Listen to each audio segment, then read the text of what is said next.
Israel Hezbollah మధ్య కాల్పులకు సంబంధించి కీలక పరిణామం చోటు చేసుకుంది. ఎట్టకేలకు హెజ్బుల్లాతో కాల్పుల విరమణకు ఇజ్రాయెల్ అంగీకరించింది. 60 రోజుల పాటు కొనసాగే ఈ విరమణ ఒప్పందానికి నిన్న ఇజ్రాయెల్ భద్రతా వ్యవహారాల కేబినెట్ ఆమోదం తెలిపింది. అంతకుముందు దానికి ఆమోదం తెలుపుతూ ప్రధాని బెంజమిన్ నెతన్యాహు కేబినెట్ ముందు ప్రతిపాదన ఉంచారు. దీంతో కేబినెట్ చర్చించి ఆమోదం తెలిపింది. అమెరికా మధ్యవర్తిత్వంతో ఈ ఒప్పందం కుదిరింది.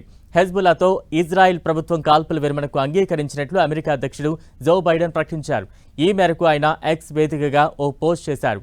టెల్ అవీవ్ హెజ్బుల్లాల మధ్య విధ్వంసకర ఉద్రిక్తతలకు ముగింపు పలకడానికి అమెరికా చేసిన ప్రతిపాదనను వారు అంగీకరించినట్లు అందులో పేర్కొన్నారు.